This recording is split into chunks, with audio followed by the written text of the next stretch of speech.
C'est un peu cliché, mais l'entrepreneur, il se lance dans le vide, puis pendant qu'il est en train de tomber, il invente son parachute. Fait que c'est très cliché comme image, mais c'est un peu ça. Fait que des certitudes, il n'y en a pas. Si c'était tellement une certitude, ce serait plus de l'entrepreneuriat, ce serait un projet d'investissement.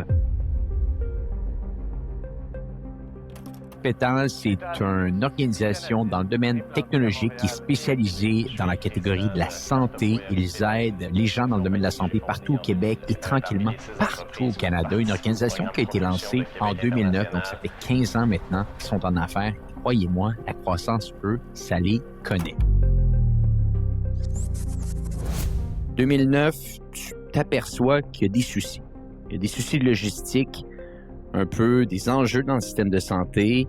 C'est à quel moment tu t'es rendu compte que peut-être qu'il pouvait y avoir une meilleure solution? Le premier problème, c'est de dire que les professionnels de la santé passaient beaucoup trop de temps de créer, de gérer leur temps et de gérer les horaires. Il m'est arrivé en regardant l'industrie de la santé en me disant qu'il y avait quelque chose à faire là-dedans. Donc, je me suis intéressé à la formation médicale continue, de la messagerie plus instantanée entre professionnels de soins, tout ça. Puis là, j'ai fait des représentations des médecins. Et il y a un médecin qui est venu me voir puis qui me dit « Mais moi, j'ai vraiment un problème d'horaire. » Donc, ça a accéléré un peu ça et on a fait une preuve de concept. On a regardé le marché, puis on s'est dit qu'on allait foncer. Est-ce que je me trompe de dire que il doit pas y en avoir beaucoup des joueurs comme Petal? Et plus que tu avances dans le processus, plus que ça doit faire peur pour des joueurs externes de se dire ils ont tellement d'hôpitaux, ils ont tellement de médecins, ils ont tellement une masse critique que s'aventurer là-dedans, c'est peut-être assez compliqué, là. Par rapport à la compétition, on profite de ce qu'on a généré comme avantage compétitif, mais en même temps, on ne se place pas dans un état d'esprit où on pense que ça va suffire.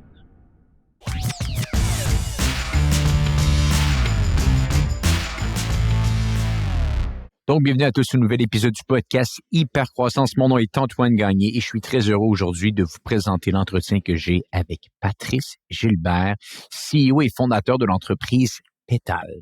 Pour les gens qui ne connaissent pas Petal, c'est une organisation dans le domaine technologique qui est spécialisée dans la catégorie de la santé. Ils aident les gens dans le domaine de la santé partout au Québec et tranquillement partout au Canada. Une organisation qui a été lancée en 2009, donc ça fait 15 ans maintenant qu'ils sont en affaires. Et croyez-moi, la croissance, eux, ça les connaît.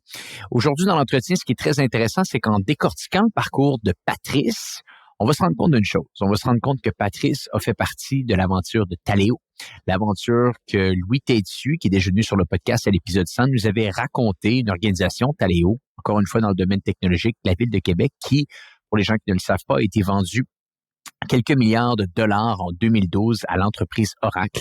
Patrice faisait partie de ce groupe de gens, d'employés qui ont travaillé chez Taleo pour par la suite aller bâtir son organisation. Et ce qui est très intéressant, c'est que Louis Têtu, le fondateur de Taleo, le président, le directeur général de l'organisation à l'époque, est devenu le chef du conseil d'administration de Petal aujourd'hui. Comme quoi, quand on bâtit des bonnes relations dans notre carrière, ces bonnes relations-là peuvent nous suivre.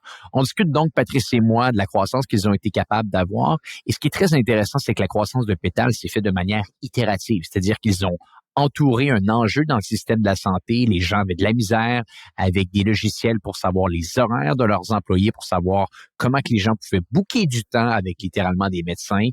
Patrice est parti de cette problématique-là, a été capable de la régler avec son équipe, tranquillement a vu d'autres problématiques.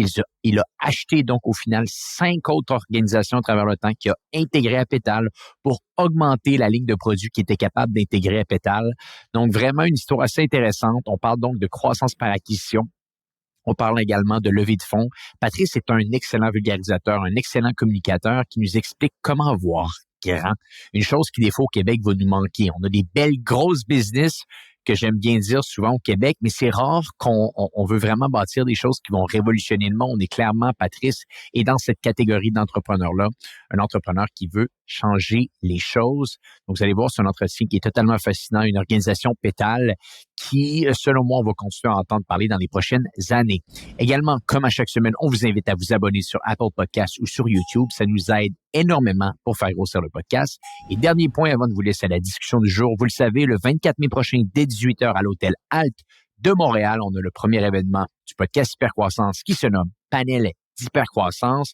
On vous a dit dans le dernier podcast qu'un premier panel qui a été confirmé, un panel qui va porter sur la croissance par acquisition de 3 entrepreneurs qui vont venir parmi nous. On va vous les annoncer bientôt. Ça va être des joueurs que vous avez déjà entendu parler et qui, à mon avis, vous allez reconnaître très rapidement. Et cet événement-là ne pourrait pas avoir lieu sans nos 3 partenaires. Partenaire numéro 1, Hello Darwin, une plateforme technologique québécoise qui vous met en relation avec votre partenaire marketing.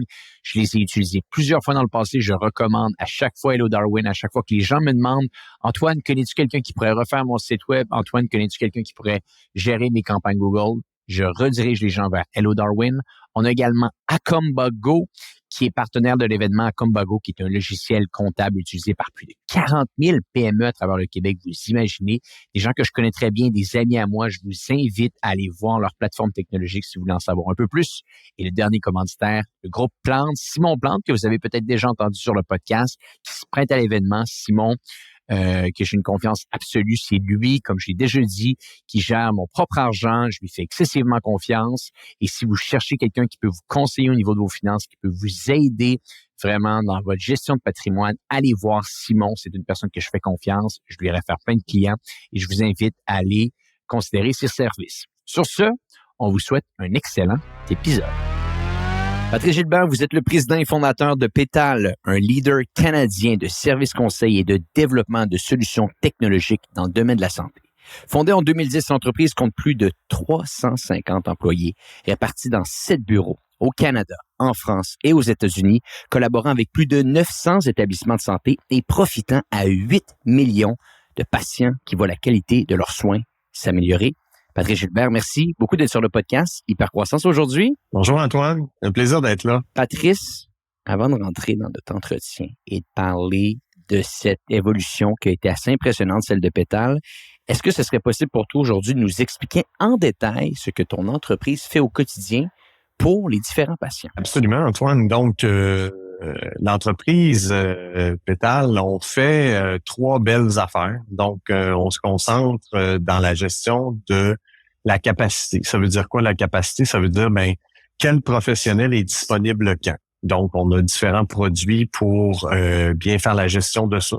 Pour des hôpitaux complets, pour des cliniques médicales, pour des grands regroupements, pour des autorités de santé. Donc, on s'occupe de gérer le temps, les horaires, la disponibilité des soignants, que ce soit des infirmières, des médecins, des résidents. Donc, ça, c'est une première chose qu'on fait. Donc, on appelle ça le medical supply. C'est qui est disponible ce matin pour prendre des patients, que ce soit en clinique médicale, dans les hôpitaux ou dans d'autres établissements. Ça, c'est une des premières choses qu'on fait. Et là, de ça, on est la plus grande compagnie au Canada et on gère des millions d'heures de disponibilité mensuellement. Donc, je pense qu'on était rendu à 72 millions d'heures de disponibilité de soignants par mois. C'est comme ça qu'on mesure notre croissance au fur et à mesure qu'on déploie nos outils. La deuxième chose qu'on fait, c'est que on s'occupe aussi de capturer les demandes de soins. Et les demandes de soins, ils peuvent venir encore aujourd'hui d'un fax, d'un appel téléphonique, d'un portail patient. Ils peuvent venir d'une référence d'un médecin qui veut vous envoyer voir un autre professionnel de la santé, etc. Donc, ces demandes-là arrivent d'un peu partout. Et ce qu'on fait avec notre technologie, c'est que on les accumule. Et le but de l'orchestration des soins, c'est de trouver le bon professionnel pour le bon patient au bon moment pour la bonne raison, pour vraiment augmenter l'efficacité du système. Et évidemment, étant donné qu'on est assis sur toute la gestion de la capacité, qui est la première chose que je vous racontais, ça vient nourrir l'orchestration des soins et on est capable de trouver le bon professionnel pour la bonne raison. Dans le cas des patients, pourquoi ça les aide, c'est que on est en mesure de dire, quand il faut aller à l'urgence, il faut aller à l'urgence, mais s'il faut voir son professionnel médecin, on l'envoie pour la bonne raison, mais si c'est seulement pour un renouvellement de prescription, on essaie de l'envoyer voir son pharmacien pour pas prendre une plage qui aurait été évitée à quelqu'un qui a vraiment besoin d'aller voir son médecin. Donc, dans la société d'aujourd'hui, dans les sociétés modernes, les gouvernements et les sociétés font face tous au même problème. Puis ces problèmes-là, c'est le vieillissement de la population, les besoins de santé qui augmentent, de moins en moins de travailleurs qui sont capables. Donc, vous avez vu les journaux, il y a moins d'infirmières, il y a moins de médecins, la demande augmente. Qu'est-ce qu'il faut faire? On utilise la technologie dans le milieu pour être certain que chacun des professionnels qui est disponible va rendre des services de soins aux bons patients, au bon moment, pour les bonnes raisons. Donc, on utilise vraiment la technologie de Pétale pour accroître l'efficacité des systèmes de soins. Et la troisième chose qu'on fait, c'est qu'on fait de la facturation médicale. Donc, pour éviter que les médecins perdent du temps à remplir trop de paperasse pour leur facturation, on automatise et on met l'intelligence artificielle au service des médecins pour accélérer et rendre conforme leur facturation qu'ils ont à faire. Donc, c'est les trois volets dans lesquels on joue présentement. Donc, vous pouvez vous rendre compte qu'on on appelle ça du médico-administratif. On n'est pas dans les aspects cliniques, on rend pas de diagnostic, on fait pas de radiologie, mais on s'occupe vraiment que le système soit de plus en plus efficace. Et on sait, il y a énormément de défis avec le système de santé. Je pense que tout à l'heure, tu pourrais nous expliquer un petit peu comment tu avais diagnostiqué la situation à l'époque. Mais revenons peut-être un petit peu plus en arrière, Patrice, avant même la fondation de l'entreprise qui s'est faite en 2009. Si on analyse bien ton parcours, on peut voir que tu as travaillé chez Taléo comme directeur du développement de produits. Donc, pour les gens qui nous écoutent aujourd'hui, Taléo fut l'entreprise que Louis Têtu et son équipe ont amené public avant de vendre cette dernière à Oracle pour près de 2 milliards de dollars en 2012. Louis Têtu, d'ailleurs, qui était venu sur le podcast pour l'épisode 100. Toi, tu as été là-bas de 2003 à 2008, 2009 environ. Je serais curieux peut-être si tu peux nous ramener à cette époque-là, nous dire comment était la dynamique, l'effervescence dans l'entreprise, parce que finalement, ça a été un fleuron québécois, un très grand succès. Tu as dû œuvrer avec des gens excessivement brillants. Je serais curieux de t'entendre un petit peu ici. Premièrement, c'est un privilège pour moi dans ma carrière de pouvoir avoir cette expérience-là. J'ai passé 6-7 ans chez Taléo. Ça a été un feu roulant. Et j'en parle encore dans mes rencontres trimestrielles. Donc, à tous les trimestres, je parle à tous les employés de Pétale et souvent, je leur dis l'anecdote. Vous savez, quand j'étais chez Taléo, on travaillait très fort, puis on était très motivés, puis c'était un feu roulant, puis on pensait que c'était juste des problèmes. Mais finalement, ça s'est appelé le succès. Puis je l'avais pas reconnu à ce moment-là. Donc, je dis à mes employés aujourd'hui, Pétale, c'est ça. Quand on arrive, on règle des problèmes. On s'améliore, on règle des nouveaux problèmes, on continue d'innover. Puis là, vous trouvez ça difficile, puis on est dans la gestion du changement constant, puis on a des taux de croissance qui sont importants, puis il faut redéfinir des processus, puis on veut tout le temps aller par en avant, puis des fois, vous trouvez ça difficile. Mais je vais vous dire un secret, ça s'appelle le succès. Fait que profitez-en, profitez de la ride, parce que c'est pas tout le temps qu'on a le privilège de vivre des beaux projets comme ça, puis des beaux parcours comme ça. Puis moi, j'ai eu ce privilège-là chez Taléo. Ça m'a rendu un professionnel plus aguerri, plus expérimenté. Puis on n'est jamais prêt là pour devenir entrepreneur. Là. Il nous manque tout le temps quelque chose. C'est comme quand on décide de faire des enfants, on n'est jamais vraiment prêt. Puis on décide d'y aller, puis ensuite, on s'organise, puis on trouve des solutions. Mais il reste que mon passage chez Taléo m'a vraiment apporté un avantage concurrentiel par rapport à d'autres entrepreneurs, étant donné toute l'aventure que j'ai vécue. On a travaillé avec les plus gros clients mondiaux. J'ai été parachuté à New York pour aller régler des problèmes avec Bank of America. Ensuite, on m'a parachuté en tant qu'ingénieur chez Renault au cœur de Paris pour régler d'autres problèmes avec une table remplie d'exécutifs. Je veux dire, on a vécu des choses chez Taléo qui ont été d'une amplitude mondiale. Et puis ça, ça m'a donné, je crois, la vision de l'ambition. Que c'est pas parce qu'on est au Québec qu'on n'est pas capable d'en faire des grosses affaires. Puis quand mon passage chez Taléo m'a amené ça. C'était pas comme préparé, mais je veux dire, en répondant tout de go à cette question-là, je pense que c'est ça. En y pensant, c'est de planter la graine de l'ambition, puis de devenir les plus gros au Canada. Non, c'est les plus gros mondiaux qu'on veut devenir. Puis je pense que c'est ça qui me reste fondamentalement de mon passage chez Taléo. Puis travailler avec Louis, travailler avec toutes les équipes que Louis avait assemblées là-dedans, ça a été un privilège exceptionnel. Un changement de mindset peut-être? Ah, absolument. Je veux dire,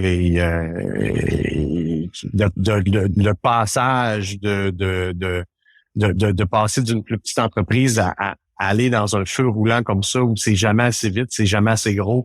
Donc, ça vient vraiment planter une graine de l'ambition. Et l'ambition, d'ailleurs, est une de nos valeurs corporatives chez Pétale. Fait que, Antoine, ça vient peut-être de là. Ah, j'adore ce que j'entends. Puis peut-être dernière petite question sur ce sujet. Quand tu es arrivé en 2003, est-ce que très rapidement, tu as senti cette effervescence-là, qu'il y avait quelque chose qui se déroulait dans l'entreprise? Peut-être ça a pris quelques années. Peut-être que tu as même des anecdotes à nous dire ici. Je suis arrivé très certainement dans un moment où ça a toujours été un feu roulant. Les objectifs ont jamais arrêté d'être de plus en plus ambitieux. Moi, personnellement, ça m'a pris comme une année et demie à me placer comme contributeur individuel. Et mon supérieur, donc, avait été muté. Et là, ben le supérieur de mon supérieur est venu me chercher puis il me dit t'as le nez fourré partout, là, t'as l'air à aimer ça, la gestion. Fait qu'il dit c'est bon, il dit tu vas ramasser l'équipe. Puis à partir de ce moment-là, j'ai été plus dans la gestion et j'ai lâché finalement le développement logiciel et ça a été un tournant dans ma carrière après un an et quelques. Et là, je suis devenu gestionnaire de l'équipe. Et là, j'ai eu beaucoup de promotions à la suite de ça. Et cette personne-là qui m'a nommé manager, c'est Mark Hughes. Et Mark Hughes est resté mon mentor pendant toutes mes années chez Taleo. Et Mark Hughes, aujourd'hui, est sur mon conseil d'administration chez Pétale. Donc, comme tu vois, la filière Taleo a amené des relations de longue durée, des relations de confiance et on est capable de bâtir là-dessus. Et j'ai toujours dit que les projets comme les projets de Taleo dans une petite communauté comme la Ville de Québec ou même le Québec, c'est des pépinières à d'autres projets. J'ai toujours dit qu'un de mes rêves, moi, c'était quand même d'avoir des employés qui font un passage chez Pétale et qui accumulent un bagage nécessaire pour partir d'autres entreprises de leur côté. Puis ça, ben, c'est déjà arrivé. Fait que on est très content de faire partie de la roue de la création de valeur au Québec. Bien sûr. Et bon, tu parlais que tes relations avec Taleo ont été bonnes, qui se sont continuées par la suite. Et je crois même que Louis Tétu fait partie de votre conseil d'administration. Je pense même peut-être qu'il préside votre conseil d'administration au moment où on se parle. Absolument. Louis est notre chairman. On est très privilégiés. Antoine, tu peux pas t'imaginer le nombre de compagnies qui rêveraient d'avoir Louis comme chairman. Fait que excessivement privilégié d'avoir Louis qui continue de nous supporter après toutes ces années-là. Tu comprendras que Louis a un agenda chargé. Bien mais il nous offre son précieux temps et donc moi c'est devenu un collègue et un mentor depuis toutes ces années-là. Donc très privilégié de pouvoir continuer à travailler avec lui sur le projet Pétale. Fascinant. Et bon, parlons-en un petit peu Pétale. Donc, tu es chez Taleo de 2003 à peu près jusqu'en 2009. 2009, tu t'aperçois qu'il y a des soucis. Il y a des soucis logistiques, un peu des enjeux dans le système de santé. Essentiellement, ce que je lisais en faisant mes recherches, c'est que les professionnels passent des centaines et des centaines d'heures par année sur Excel à bâtir des horaires, faire des tâches administratives. Bref, le processus semble inefficace. C'est à quel moment que tu t'es rendu compte que peut-être qu'il pouvait y avoir une meilleure solution? Comment tout ça est venu à ton attention? Donc, ça a été le premier problème qu'on a résolu. Aujourd'hui, à 350 employés, presque bientôt 400, je veux dire, on a réglé plein d'autres problèmes. On a une gamme de produits qui est complète, on a une plateforme, mais le premier problème, ça a été celui que tu as décrit, de dire que les professionnels de la santé, les médecins passaient beaucoup trop de temps sur des tâches comme de créer, de gérer leur temps et de gérer les horaires. Mais avant ça, ce qui est intéressant, Antoine, c'est que tout ce processus-là d'idéation au début, il m'est arrivé en regardant l'industrie de la santé et en me disant qu'il y avait quelque chose à faire là-dedans. Mais je savais pas exactement quoi. Ce que je savais, c'est que, étant donné que je n'étais pas médecin, toute la considération clinique, la considération de prendre une décision, de rendre justement un diagnostic, c'était pas pour moi. Donc, tous les systèmes cliniques, là, je sentais que j'avais pas quelque chose à apporter là-dedans. Mais tout ce qui était un peu dans le médico-administratif, je sentais qu'il y avait peut-être quelque chose avec le bagage que j'avais eu chez Taleo, que je peux apporter quelque chose là-dedans. Et j'ai commencé à m'intéresser à ça. Et là, j'ai eu plein de mauvaises idées. Donc, je me suis intéressé à la formation médicale continue, de voir si je pouvais faire de quoi là-dedans. Ensuite, de la messagerie plus instantanée entre professionnels de soins, tout ça. Et là, ben, ce que j'ai fait, c'est que je me suis promené avec un PowerPoint, puis là, j'ai mis des belles petites fleurs, puis là, j'ai dit, ben, ça s'appelle Pétale, puis là, j'ai fait des représentations des médecins. Et là, il y a des médecins qui sont venus me voir, mais ils ont dit, ah, c'est super, t'as beaucoup d'énergie, c'est le fun tes idées, on sait pas trop, là, si on est intéressé, mais il y a un médecin qui est venu me voir, puis qui me dit, mais moi, j'ai vraiment un problème d'horaire. Fait qu'il dit, dans tout ce que tu as parlé, qui était tout un peu mes pétales, fait que là, il y avait le premier pétale qui était la formation médicale continue, deuxième pétale, la communication, le troisième pétale, la gestion du temps. Il me dit, lui, là, c'est ça. C'est vraiment celui-là où j'ai vraiment de la difficulté. Donc, ça l'a accéléré un peu ça et on a fait une preuve de concept pour aider ce médecin-là. On est allé, on a compris le problème, on s'est assis avec les médecins, puis on est devenu expert un peu là-dedans. On a regardé le marché, puis on s'est dit qu'on allait foncer. Donc, on a foncé dans la gestion des horaires qui est, pour les médecins, qui est une relation d'interdépendance. Donc, c'est pour ça qu'ils peuvent pas prendre Outlook, parce que si le médecin A est de garde, ben le médecin B n'est pas de garde. Et si moi, je suis au bloc opératoire, ben le bloc opératoire, il est pris. Donc, il y a une interdépendance dans la gestion des horaires, des responsabilités, des privilèges. Et c'est ça où on a amené l'intelligence artificielle pour aider les médecins avec les nombreuses règles, les préférences et toutes les règles d'affectation qui permettent maintenant aux médecins d'accélérer et d'optimiser finalement la disponibilité des médecins. Donc, c'est le premier problème qu'on a réglé. Puis, je te pose une question ici. Donc, tu es tombé, on pourrait dire, un petit peu dans le domaine de la santé. Qu'est-ce qui fait que ça a été, disons, le domaine de la santé plus que, disons, le domaine de la construction? Est-ce qu'il y a une anecdote? Est-ce qu'il y avait des gens proches de toi, de la famille, qui t'avaient démontré des inefficacités dans ces différents processus, différents systèmes? Ce qui m'a attiré là-dedans, ça a été un peu de pouvoir aider. Donc, c'était noble quand même d'aider la santé. On a tous des épisodes où on a un proche qui a subi, qui a eu besoin du système, puis on veut tout que notre système de santé public soit le plus productif possible et amène le plus d'efficacité possible pour qu'on puisse le garder plus longtemps.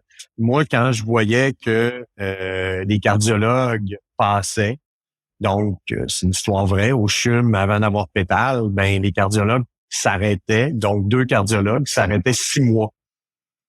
À tous les 6 mois, pardon, ils s'arrêtaient 2 semaines de travailler. Donc, 2 cardiologues qui s'arrêtent pendant 2 semaines à tous les 6 mois, ça veut dire que c'est 2 mois de cardiologue par année pour faire les horaires au CHUM en cardiologie. Puis moi, mon père, chez nous, j'ai une Saguenay, fait du cholestérol, c'est héréditaire, problème cardiaque, mes grands-parents sont morts du cœur, mon père voit un cardiologue, puis je peux pas croire que mon père était sur une liste d'attente pour voir un cardiologue pendant qu'au CHUM, on a 2 mois de cardiologue pour faire des horaires dans Excel. Aucun sens. Puis à partir de là, dis-moi, Patrice, quand tu as cette idée-là, quand tu as cette envie de bâtir ça, tu le démontres à un médecin, il est intéressé par les horaires, comment par la suite tu te mets en marche pour faire en sorte qu'une idée qui paraît intéressante devienne tranquillement un produit qui se matérialise? Quelles ont été les étapes subséquentes suite à cette révélation-là que tu as eue un petit peu en discutant avec ce médecin? Fait que c'est quand on raconte l'histoire, ça a tout l'air d'être un aha moment, mais c'est rarement ça. Donc, c'est un processus de découverte. Puis quand on le raconte, on pense que on a eu une lumière qui nous a frappé. C'est moins ça. Donc, les preuves arrivent petit à petit. Donc, c'est de se relever des manches. Puis c'est un peu cliché, mais l'entrepreneur, ben, il se lance dans le vide. Puis pendant qu'il est en train de tomber, ben, il invente son parachute. Fait que c'est très cliché comme image, mais c'est un peu ça. Fait que des certitudes, il y en a pas. Fait que là, pendant que tu avances, c'est OK, j'ai une petite preuve que ça pourrait aller. J'ai parlé à des gens, puis là, les gens me disent que oui, ça sera un besoin pour eux. Bon, mais là, j'avance encore un peu. Donc là, je décaisse de l'argent.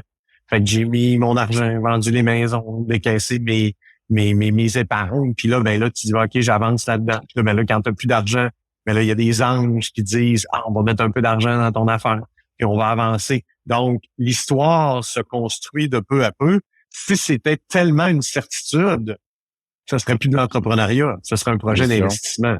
Donc là, l'entrepreneur va toujours se valider jusqu'au prochain point, gère son risque un petit peu. Puis là, ben ça a été le parcours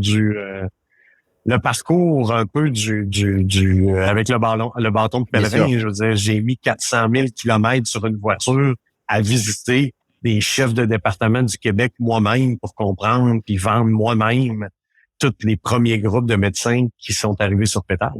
Et je pense que ce qui est tellement fascinant dans ce que tu dis ici aujourd'hui, c'est que, et corrige-moi si je me trompe, j'ai pas envie de mettre des mots dans ta bouche, mais on dirait qu'en t'écoutant, il y avait clairement une acceptation de ton côté que tu t'attaquais à un problème qui, soyons honnêtes, est difficile, excessivement long à changer, mais si on regarde le tout de 30 000 pieds dans les airs, ça peut être une énorme entreprise. C'est-à-dire que ce qui peut se dérouler sur 5, 6, 7, 8, 10 ans de ça, s'il y a un travail qui est bien fait, je veux dire, le système au complet et il y a beaucoup, on pourrait dire, de problématiques qui s'installent. Tu pouvais arriver et changer beaucoup de choses si, bien entendu, tu es capable de tenir ces 5, 6, 7, 8, 10 années-là. Je pense qu'on a découvert des choses où le premier problème qu'on a résolu, donc d'aider les médecins, ça nous amenait vers une certaine taille d'entreprise. Donc, il y a juste 100 000 médecins au Canada. Donc là, on appelle ça du TAM, donc dont marché adressable total. Ça reste quand même un petit marché. Il y a 1 million de médecins aux États-Unis, il y a 100 000 médecins au Canada environ. Donc là, ben nous, ce qu'on a continué à faire, c'est qu'avec les succès du premier problème, ben on s'est aperçu qu'il y avait d'autres problèmes à régler. Donc, ce qui est arrivé, ça a été le cycle d'innovation qui s'est ajouté au fur et à mesure qu'on avait des succès. Donc, quand on a eu 100 médecins, 1000 médecins, 5000 médecins, 10 000 médecins, 20 000 médecins, à un moment donné, il y a un hôpital qui a appelé. Et là, l'hôpital nous a dit, « Vous êtes qui, vous, Pétale? » Parce que là, j'ai plein de mes services hospitaliers qui viennent avec une feuille. Puis, c'est pas un reproche, là, votre feuille est fantastique parce qu'avant, on recevait des horaires de médecins sur plein de formats différents, des ratures, des écritures. Là, tout est bien fait, tout est bien imprimé, c'est fantastique. Mais au bas de la page, c'est marqué, cet horaire a été fait avec l'application web Pétale. Donc là, la question que le gestionnaire de l'hôpital m'a posée, c'est, là, ça veut-tu dire que vous, Pétale, vous avez les horaires de mes médecins en temps réel, puis moi, je gère ça sur une feuille de papier? Je pense que oui. Donc là, est-ce qu'on peut vous parler? Donc là, on s'est assis avec l'hôpital. On a dit, oui, mais c'est quoi votre problème? Parce que nous autres, on règle le problème du médecin. Le médecin, lui, il faut qu'il fasse son horaire à tous les 3 mois, qu'il optimise le potentiel de son équipe, puis qu'il serve le plus de patients possible selon les disponibilités, les préférences et les règles d'attribution. Ça, c'est le problème du médecin. Et il dit, moi, là, comme hôpital, là, j'ai 45 départements qui m'amènent des horaires pas en même temps, pas sur le même format, pas sur la même durée. Puis à partir du moment qu'il dépose son horaire, il y a déjà des changements dont je suis même pas au courant. Et l'horaire est le début du processus pour commencer à prendre rendez-vous avec des patients. Il dit, c'est ça mon problème. Donc, on a créé Pétale pour l'hôpital. Donc là, on rassemble en temps réel tous les horaires de médecins et on a ajouté la messagerie sécurisée. Donc, aujourd'hui, un médecin qui est de garde, qui veut parler à son collègue en gynéco-obstétrique, mais il ne sait pas c'est qui, il le trouve sur l'application. Il est capable, de manière sécurisée, d'échanger des informations avec lui. Pas de padget, pas de fax, rien, en temps réel. D'échanger des informations.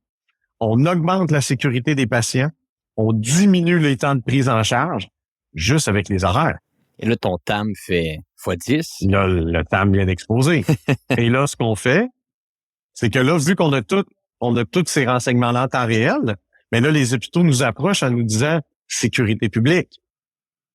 J'ai besoin de caler un code bleu dans ma région, un code rouge. Donc, tous les professionnels de la santé peuvent être contactés directement en temps réel, selon leurs affectations. Et, ben, la vie étant ce qu'elle est, les enfants, j'ai eu un accident, je peux plus être de garde, il faut que j'échange. Tous les changements se font en temps réel sur l'application. Les téléphonistes des hôpitaux y ont accès et les procédures d'urgence, évidemment, sont maintenues à jour. Donc, tout ça avec la gestion du temps. Puis en partant de l'horaire du médecin, ben on a augmenté ça à non seulement qu'on s'occupe de la gestion des médecins, des infirmières, des autres professionnels de la santé, et on s'occupe de quel professionnel et où, quand. Et tous ces systèmes-là sont intégrés avec les systèmes de l'hôpital pour la prise de rendez-vous. Donc, tu vois qu'à partir d'une petite idée, ben on a continué à trouver d'autres problèmes, tout le temps basé sur la prémisse que on était dans la gestion médico-administrative et qu'on ajoutait des services.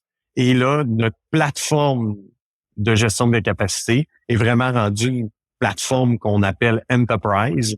Donc, on continue d'aider les médecins, mais en même temps, on aide les hôpitaux, on aide les autorités de santé, ce qui nous a amené là, à un autre niveau pour la somme des problèmes, mais aussi tout ce qu'on fait gagner aux autorités de santé. Donc, la compréhension d'une verticale spécifique, itérée autour de notre produit, itérée au niveau de notre clientèle.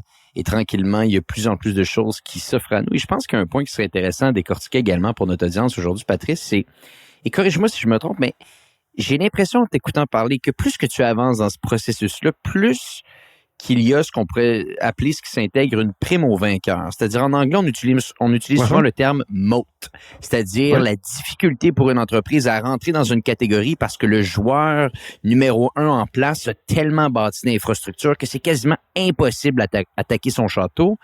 Est-ce que je me trompe de dire que il doit pas y en avoir beaucoup des joueurs comme Pétale?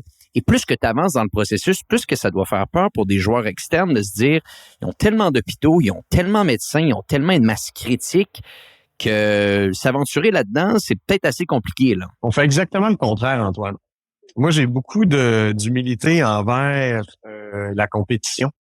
Puis, je me sens toujours menacé. Je prends jamais rien pour acquis et surtout pas un client. Donc, on est dans une business de constante innovation. Donc, ce qu'on vend, c'est pas de la technologie, on vend un abonnement à un service. Donc, aujourd'hui, on conserve 98,6% des revenus. Ça veut dire que personne s'en va presque de nos services. Et ça veut dire que le service après-vente, de s'assurer que nos clients continuent de voir les bénéfices, est aussi important que les cycles de vente initiaux. Donc, on est très humble par rapport à la compétition. On profite de ce qu'on a généré comme avantage compétitif, mais en même temps, on ne se place pas dans un état d'esprit où on pense que ça va suffire. Donc, on s'oblige tout le temps de continuer à inventer des choses. Puis, une des dernières choses qu'on a inventées, ça a été l'orchestration des soins. Puis ça, on en est très, très, très fiers parce que quand le Québec a commencé à vouloir générer des rendez-vous pour la première ligne, donc pour les cliniques médicales, mais on s'est dit, on fait déjà des horaires de médecins, on a déjà des mathématiciens, on est déjà dans l'intelligence artificielle, c'est parfait, on a des ingénieurs de ça, on va faire des rendez-vous.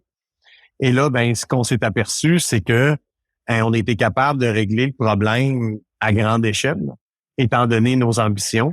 Puis là, aujourd'hui, on gère 100% des rendez-vous de première ligne au Québec, qui est 20 millions de rendez-vous par année. Et même si vous avez cette humilité-là, soyons honnêtes, il y a un réseau qui s'est bâti. Il y a ce fameux network effect qui se bâtit à travers tous vos services. Quand il y a autant de gens sur une plateforme, autant de médecins sur une plateforme, comme tu le dis, et ça me surprend pas d'entendre ces chiffres-là de 98%, ça doit être dangereux quasiment de sortir de votre plateforme. Quand tout ça est intégré, et ça, c'est tout à votre honneur dans le sens que quand la technologie est bonne, quand la structure est bonne, les gens, ultimement, les clients, ne peuvent plus s'en passer. C'est là qu'on crée vraiment une entreprise qui peut être assez importante, qui peut bâtir une très, très belle pérennité à travers le temps. Puis c'est tout le temps un win-win. Il faut chercher le win-win. Il faut que le client jamais se sente qu'il ne trouve plus son compte. Comme je te dis, Antoine, c'est un abonnement. Donc, les clients peuvent terminer leur abonnement. Donc, c'est important pour nous de créer l'innovation de manière constante et de vraiment s'asseoir dans le siège de nos clients et de se demander comment on fait pour continuer à améliorer tout ça. Puis, Il y a beaucoup d'innovations qu'on a fait avec le CHUM, qui est un client extrêmement important pour nous. Le CHUM est excessivement innovateur. On a développé plein de belles choses avec des clients. Puis ça, c'est juste un exemple. C'est la même chose de ce qui est en train de se passer avec Sick Kids à Toronto. Donc, il y a des clients qui nous amènent ailleurs et avec lesquels on a des partenariats incroyables. On vient de finir là de déployer le centre universitaire de santé McGill. C'est la même chose. Donc, ce genre de grands clients-là, très prestigieux, nous pousse à une innovation constante. Et bon, j'aimerais t'entendre un petit peu ici sur la dynamique de financement. Donc, bien entendu, quand tu commences à voir le vent dans les voiles, que la technologie est fonctionnelle, qu'il y a une bonne acquisition de clients, qu'il y a une bonne rétention de clients, je pense que sans nécessairement dire, on va faire attention aux termes qu'on utilise ici, sans nécessairement dire que ça devient facile d'attirer des investisseurs, disons qu'on a des meilleurs arguments. Quels étaient tes arguments au départ? Comment tu as été capable de convaincre des gens de t'aider à bâtir cette technologie-là? Parce que tu es dans une catégorie que tu as besoin de fonds. Au final, tu peux investir ton propre argent, mais bon, à un certain moment donné, il faut la bâtir, cette technologie-là, il faut les payer, ces ingénieurs-là. Comment tu as été capable un petit peu de séduire, entre parenthèses, les investisseurs au départ? Notre histoire à nous a été de pas prendre de capital de risque. Donc, on n'a pas été financé par des VC, donc ce qu'on appelle du venture capital. On a été plutôt financé avec des anges. Puis, ce que je crois qui a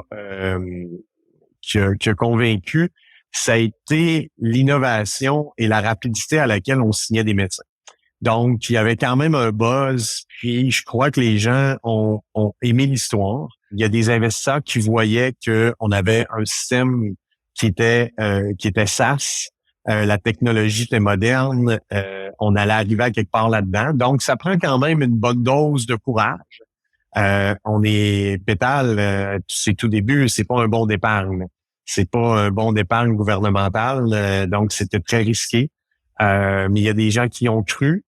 Et là, tu as raison, Antoine, de mentionner qu'avec une maturité, avec les revenus qu'on fait aujourd'hui, la grandeur de l'entreprise, on est capable d'avoir d'autres moyens de financement, des lignes de crédit, Investissement Québec est partenaire chez nous. On fait la dette avec la Banque de développement du Canada. Donc, on a un arsenal beaucoup plus complet qu'une jeune entreprise.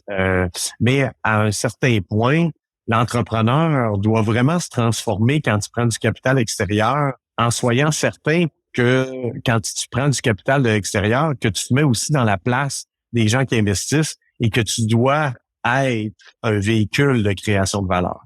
Donc, c'est souvent ce qui manque un petit peu dans les jeunes entrepreneurs, connaissent bien leur domaine, connaissent bien leurs produits, mais n'ont pas totalement fait la transition quand ils acceptent de l'argent de l'extérieur, de se dire que maintenant, ils se doivent de retourner les profits et de retourner de la création de valeur aux investisseurs.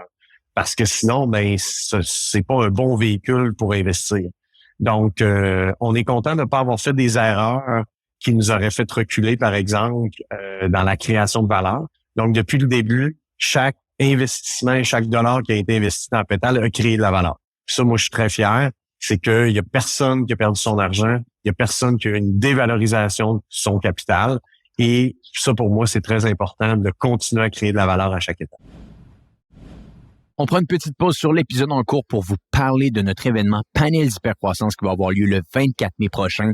On a été capable de vendre tous les billets de l'événement en moins de 72 heures, mais bonne nouvelle pour vous, on a ouvert des nouvelles places. On a trouvé une plus grande salle, une salle qui va pouvoir accueillir des centaines de personnes. Donc, si vous voulez vous procurer un billet, simplement allez voir le lien dans les notes de l'épisode. Et comme vous le savez, cet événement-là ne pourrait pas avoir lieu sans nos partenaires de l'événement. Le premier partenaire de l'événement, c'est le groupe Plante. Le groupe Plante, vous l'avez peut-être déjà entendu sur le podcast, Simon Plante, qui est un conseiller en gestion de patrimoine qui a énormément de succès. Moi, personnellement, c'est une personne que je recommande parce que c'est avec lui que je travaille depuis un bon bout de temps déjà. Simon, c'est lui qui gère mon patrimoine, c'est lui qui gère mon portefeuille. Et si vous cherchez quelqu'un qui peut vous aider à mieux planifier vos finances, mieux planifier vos investissements à la bourse. Simon Plante est la personne avec qui vous devez parler. Donc, allez sur son site Internet, le lien est dans les notes de l'épisode.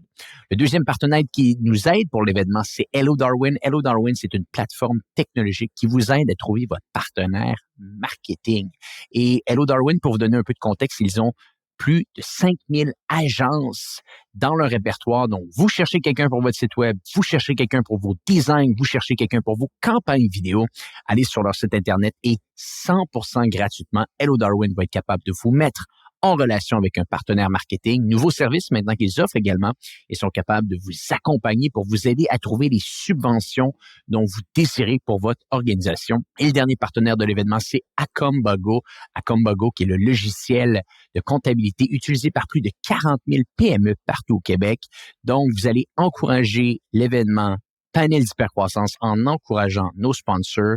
Allez jeter un petit coup d'œil à leur site Internet. Allez regardez ce qu'ils font en ligne. Je suis convaincu que les 3 organisations que je vous ai mentionnées vont être capables de vous aider. C'est des gens que je connais, c'est des gens que j'utilise, c'est des gens qui ont été capables vraiment d'aider J7 Media, l'entreprise que je dirige, dans son développement. Sur ce, on revient à l'épisode en cours. J'aimerais décortiquer ce point-là, la création de valeur, te parler de transition pour un entrepreneur entre une organisation qu'il peut gérer, qui, j'imagine, va générer du profit, avoir un certain nombre d'employés, peut être intéressante pour 2-3 actionnaires. Et là, ultimement, quand on s'en va chercher du capital de risque, il y a plus de personnes autour de la table et il y a plus de personnes qui ont des attentes plus élevées. Qu'est-ce que tu crois qu'un entrepreneur doit faire un petit peu comme transition de mindset, d'ajustement dans sa manière de gérer son entreprise pour bien comprendre le rôle d'un entrepreneur qui, là, va lever de l'argent pour bâtir quelque chose d'encore plus gros? Comment qu'on pourrait peut-être aider nos auditeurs à bien comprendre cette transition de mindset-là? Avant de répondre à cette question-là, une des aspects qui est important, puis que, c'est pour Louis, pour moi, qui est importante, c'est la création de valeur dans notre société. Puis là, ensuite, on va revenir à la création de valeur dans l'entreprise. Mais une entreprise qui est créée au Québec, au Canada, dont les investisseurs sont des Canadiens, dont la propriété intellectuelle appartient des Canadiens, ben on crée de la valeur dans notre industrie. Donc, on engage des gens, puis là, on participe au cycle de création de valeur de notre société. Donc, la propriété intellectuelle appartient pas à des étrangers.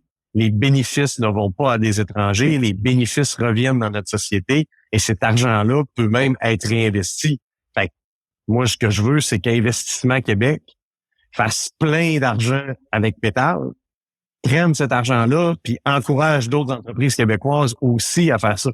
Donc là, tu fais partie d'une roue qui crée de la valeur, non seulement pour ton entreprise, mais aussi au sein de la société. Ça, c'est important pour nous d'être des propriétaires de notre propriété intellectuelle. C'est important d'être propriétaire chez nous. Puis en informatique, ben quand les propriétés intellectuelles sont ailleurs, quand les compagnies de jeux vidéo viennent de l'étranger chez nous, prendre des subventions, ramasser des employés, puis se battre contre nous autres pour amener ces employés-là chez nous, puis que toute la propriété intellectuelle va ailleurs, puis que tout le bénéfice va ailleurs, ben oui, on crée de la valeur parce qu'il y a des employés qui ont travaillé ici puis qui ont payé des impôts, mais on n'est pas complet dans le cycle de création de valeur dans notre société. Donc ça, pour nous, c'est une valeur qui est très importante, d'être ici, d'être Canadien, d'être Québécois, puis de profiter à 100% de la création de valeur dans notre société.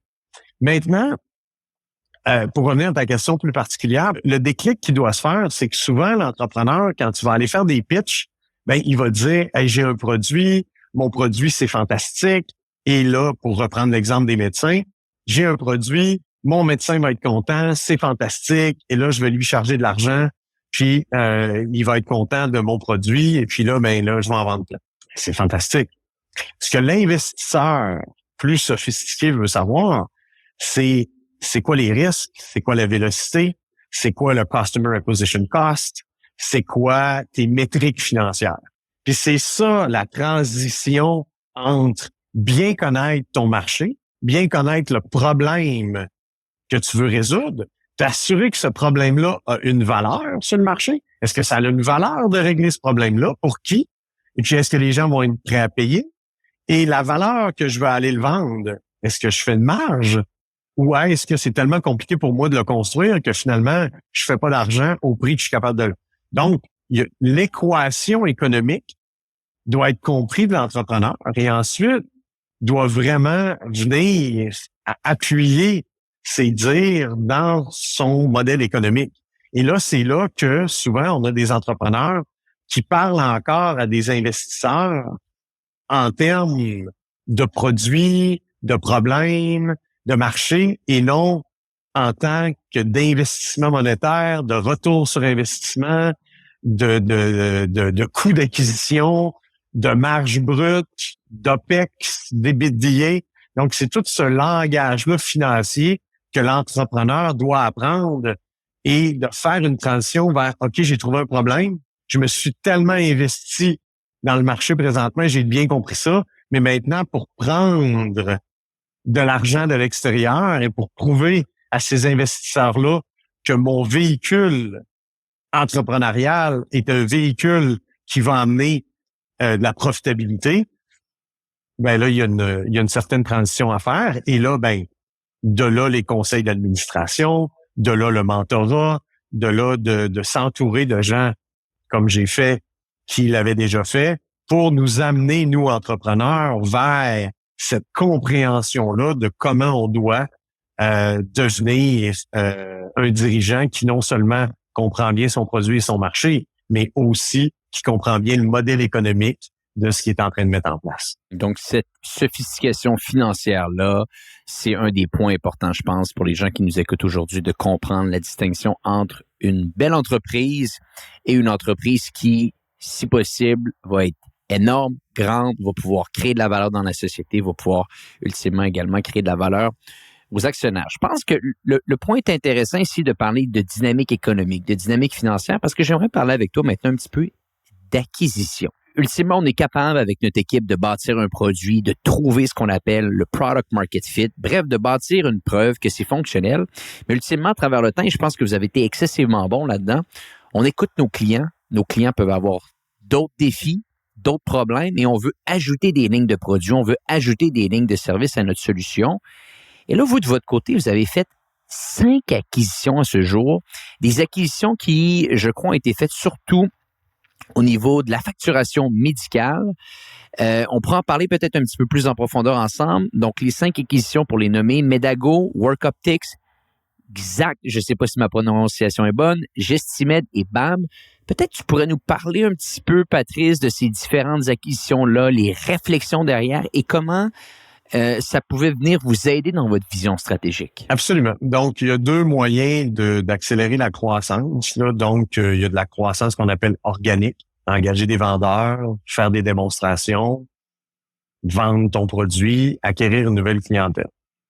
Il y a aussi des acquisitions. Donc, acheter une compagnie existante qui a un produit, qui a déjà une clientèle, qui a déjà des revenus et l'intégrer sur les produits existants à travers ta compagnie. Donc, nous, on est toujours en train de tout comparer. Ça nous coûte combien de manière organique ouvrir un nouveau marché? Qu'est-ce qui nous accélère plus? Est-ce que la croissance organique va être assez vite pour nos aspirations, pour la croissance qu'on recherche?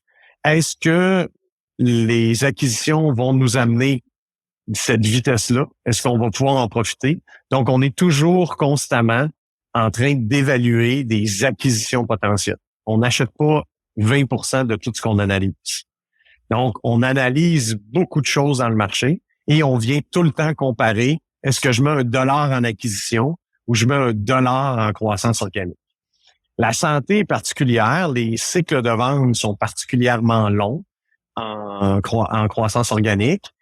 Cependant, une fois qu'on est là, ben il y a une certaine longévité dans les contrats, dans les relations qu'on a avec nos clients existants.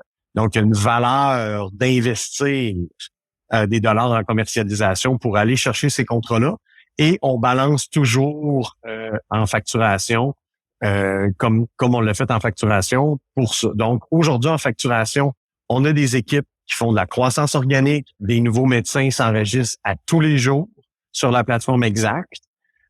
Et on fait des acquisitions en parallèle qui nous aident aussi à avoir un taux de croissance total qui est supérieur que si on avait juste fait des acquisitions ou juste fait de la croissance organique. Donc, vous pouvez vous imaginer que ce qu'on a fait dans les dernières années au Québec, ben on est en train de le faire présentement. Puis dans les prochaines semaines, mois, on va annoncer d'autres acquisitions dans le reste du Canada. Donc, on travaille très fort là-dessus. Là, on a quelques annonces là, dans notre poche qu'on va être en mesure d'annoncer là, dans les prochaines semaines. Donc, on continue tout le temps cette dualité-là de voir notre dollar, on l'investit où.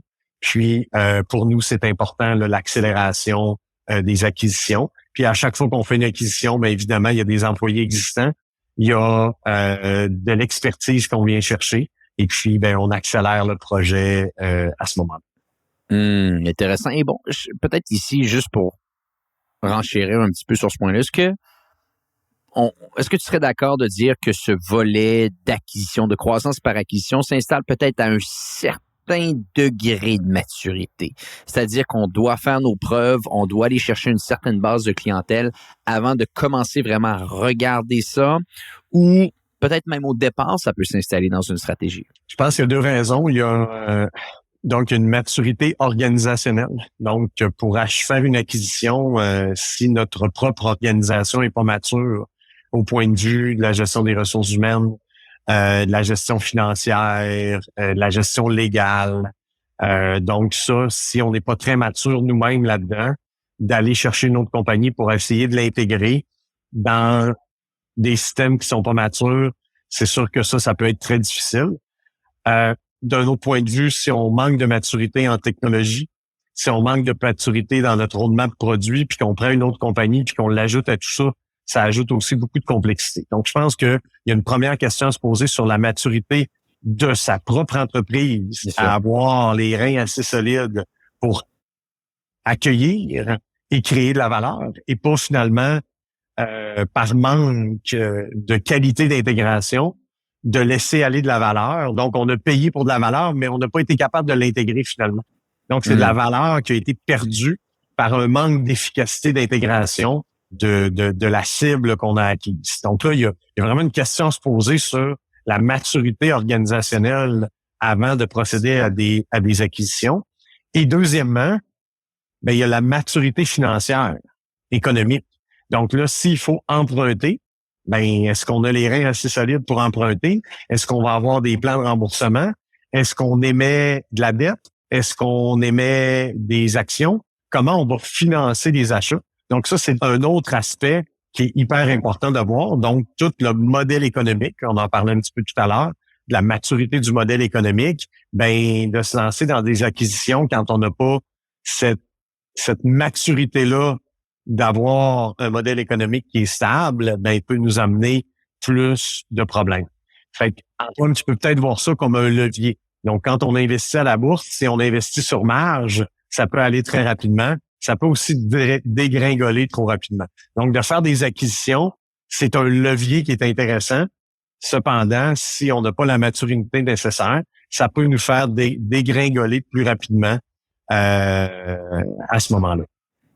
Et je pense que vous avez maintenant cette maturité-là. C'est ce qui, j'ai l'impression, de l'externe vous permet d'avoir peut-être davantage confiance de faire ces acquisitions-là d'une province à l'autre ou peut-être même ultimement d'un pays à l'autre. Les choses vont aller encore plus vite. Bon, Patrice, il y a un point que tu avais dit dans une conférence que tu avais donnée. Je pense que tu étais invité en 2019 et je veux absolument amener ça à notre audience parce que j'avais trouvé ça donc fascinant. Je suis pas sûr, Antoine, que je suis rassuré que tu sortes de moi quelque chose que j'ai dit en 2019, mais je t'écoute. Et je te cite à peu près, l'innovation à la base, c'est toujours une mauvaise idée, car une bonne idée, c'est déjà rendu mainstream. Est-ce que tu pourrais nous expliquer qu'est-ce que tu voulais dire derrière ça? Ben, ce que je veux dire, c'est que l'innovation, c'est de défaire le statu quo. Donc, dans un système, dans une industrie, la majorité de l'industrie se satisfait du statu quo. Donc, quand tu arrives avec une innovation, la majorité de l'industrie, non, on n'a pas besoin de ça. Je ne sais pas pourquoi tu me parles de ça. Moi, je trouve que j'en ai pas de problème. Mes revenus sont là. Moi, je fais partie de l'écosystème. J'adore le statu quo. Donc, de là, l'idée de dire, ben souvent, l'innovation, ça va être perçu par les gens comme, non, on n'a pas besoin de ça, je ne sais pas de quoi tu me parles. Donc, l'entrepreneur, c'est quelqu'un qui va voir une situation qui est un statu quo et qui va vouloir briser le statu quo, qui va vouloir l'améliorer, qui va vouloir le changer. Donc, il faut pas, en tant qu'entrepreneur, trop se laisser influencer par les gens qui vont dire que c'est une mauvaise idée. Parce que la mauvaise idée, c'est ça l'innovation. Donc, il faut persévérer là-dedans. Puis ça veut pas dire que toutes les idées vont être bonnes à poursuivre, parce que des fois, il y a des bonnes idées qui ne deviennent pas un plan d'affaires. Des fois, il y a des bonnes idées qui ne méritent pas qu'on prenne autant de temps et d'énergie à résoudre les problèmes pour ces idées-là. Mais quand on a ça, ben j'amenais les entrepreneurs à réfléchir que quand une industrie au complet te dit que c'est une bonne idée, ben t'es pas mal rendu mainstream. Donc, c'était ça un peu l'idée de faire réagir les entrepreneurs avec le mindset entrepreneurial et que, à la base, ben on défait le statu quo. Est-ce qu'on t'a souvent dit au départ que Pétale, c'était une mauvaise idée? Bien sûr. Trop souvent. Trop souvent. Peut-être assez souvent pour nous permettre d'être là. Fait que, je veux dire, tout le monde a joué son rôle. Les gens qui voulaient rester dans le statu quo ont joué leur rôle puis ils m'ont dit qu'ils n'avaient pas besoin de moi. Les premiers hôpitaux m'ont mis dehors à grands coups de pied au derrière en me disant qu'ils n'avaient pas besoin de nos services. Puis, je veux dire, ils ont joué leur rôle de statu quo. Puis peut-être que ça a même renforcé ma conviction de continuer là-dedans parce que de me dire que le système il fonctionnait pas puis que on avait besoin de regarder ça sous un nouveau angle. Fait que j'aurais envie de te dire, Antoine, que tout le monde a joué son rôle. Ils l'ont fait juste assez pour te donner envie de persévérer. Et voilà. Et qu'est-ce qui vous attend? Bon, dans les 12, 24, 36 prochains mois, tu nous parles d'acquisition, tu nous parles d'extension. Bien entendu, on est conscient qu'il y a beaucoup de choses qui restent confidentielles au moment où on se parle. Mais si on pouvait peut-être juste avoir un aperçu global, où s'en va Pétale? Quelles sont les prochaines initiatives qui arrivent avec l'entreprise? Donc, Pétale a eu un parcours exceptionnel au Québec. Puis des fois, on dit les entreprises au Québec sont pas capables de percer au Québec et tout ça. Ben nous, ça n'a pas été facile. Mais au Québec, on a une histoire incroyable. On est un acteur très important, partenaire du réseau de la santé avec le ministère. On est déployé dans la majorité des établissements. On est connecté à 100% des cliniques médicales du Québec. Les données qu'on est capable d'apporter au ministère sont incroyables. Il y a des choses qu'on fait, par exemple, la redirection des patients qui se présentent à l'urgence, qui sont redirigés vers des cliniques médicales. C'est une première au Canada. Les autres ministres de la Santé en bavent quand on leur parle de ce qu'on a fait au Québec. Donc là, dans les 18 à 36 prochains mois, on prend ces succès, on prend ces innovations-là et on les accélère dans les autres provinces canadiennes. Donc, on a l'ambition de doubler la taille de l'entreprise, doubler le nombre d'employés, ouvrir des bureaux satellites dans d'autres provinces. C'est important d'être présent. La santé, c'est un secteur provincial, c'est de juridiction provinciale. Donc là, on a un bureau à Toronto qui a été ouvert l'été dernier. Il y a de plus en plus d'employés de Pétale qui sont engagés à Toronto. On a des gens au Manitoba. On est en train d'ouvrir un bureau en Colombie-Britannique. Donc, on fait ça pour tous les étages de l'entreprise. Donc, des employés vont être appelés à être embauchés dans différentes juridictions du Canada. Nos produits sont déployés à des clients. On est déjà déployé d'un océan à l'autre. On est déployé à l'île du Prince-Édouard, au Nunavut, au Nouveau-Brunswick, dans les provinces de l'Est, en Ontario, jusqu'en Colombie-Britannique. Donc, mais là, c'est d'accélérer le déploiement plus agressivement. Et on fait ça au niveau des employés, mais on fait même ça au niveau de notre conseil d'administration. Donc, on recrute des nouveaux membres de notre conseil d'administration qui vont provenir de différentes géographies. Donc, on a recruté des gens de l'Ontario. Là, on est en train de recruter des gens du Nouveau-Brunswick pour compléter notre conseil d'administration. Et dans les prochains mois, on va mettre sur pied un comité national clinique, aviseur, avec des gens de l'industrie de la santé de chacune des provinces pour nous assister et nous conseiller dans le déploiement du reste de nos solutions. Et le Québec nous aide là-dedans. Le Québec est un partenaire incroyable. Les gens du ministère prennent le téléphone, parlent avec d'autres ministères. Donc, pour nous, ce déploiement-là canadien nous rend excessivement fiers. On est un peu chauvin de vraiment régler les problèmes du système de santé canadien, puis de mettre un petit peu l'épaule à la roue, puis d'apporter notre petite contribution là-dedans pour aider notre propre système. Donc, dans les 18-36 prochains mois, on est vraiment en train d'accélérer les acquisitions, les déploiements de nos produits à l'ensemble des territoires canadiens. Exceptionnel. Félicitations pour tout ça. Merci Antoine, je suis pas seul. Bien entendu, mais il y a besoin d'avoir un bon capitaine de bateau et je pense que Pétal en a un bon. Bon, peut-être des petites questions personnelles avant de terminer. J'aime toujours savoir ce que mes invités font dans leur temps libre, comment ils sont capables également de rester à l'affût du monde des affaires. Lecture. Est-ce que tu es un lecteur? Est-ce que tu lis certains livres business? Est-ce qu'il y en a certains qui ont marqué ton imaginaire? Je lis plein de choses. Tu veux voir sur mon bureau en temps réel? Bien sûr qu'on veut voir ça. Donc là, j'étais à l'aéroport récemment, puis j'aime bien à l'aéroport. On a le temps. Donc, j'ai ramassé ça. Les séries de Harvard Business Review. Il y a ça. J'ai lu ça dernièrement sur le leadership. J'adore ces petits recueils-là. C'est des articles Harvard Business Review. Ça se lit en diagonale. Il y a un abstract au début. C'est hyper efficace. Il y a le CEO de Medford, qui est un collègue. Venu sur le podcast. Donc, Elias m'a envoyé ça. CEO Excellence. Je suis content de voir que vous connaissez bien, que vous discutez. CEO Excellence, excellent livre d'ailleurs pour les gens qui nous écoutent. Ensuite, comment faire des présentations comme Steve Jobs. Wow. Donc, je parle à tous mes employés à tous les 3 mois. Je parle aux actionnaires, évidemment, dans les boards. On a les comités. Je parle à des investisseurs potentiels. Je parle à des gros clients.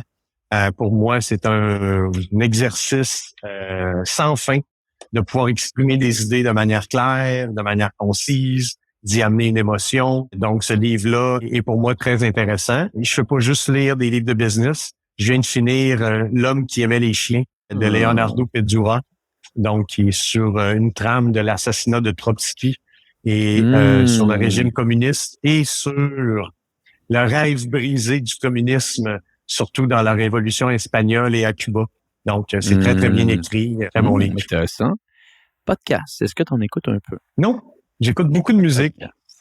J'écoute pas de podcast. Je marche quand je suis à Québec pour venir au bureau. Souvent, je prends des appels. Sinon, j'aime bien écouter Radio-Canada. Je suis un fan de la radio publique. Je profite pour moi, j'ai des T-shirts. Je collectionne les T-shirts de Radio-Canada. Effectivement, je pense qu'ils ont quelque chose qui leur appartient à eux. Ça, c'est clair. Mais pour moi, une société qui se paie, il y a une radio publique. Il y a une télé publique. C'est une société qui se respecte. Bien sûr.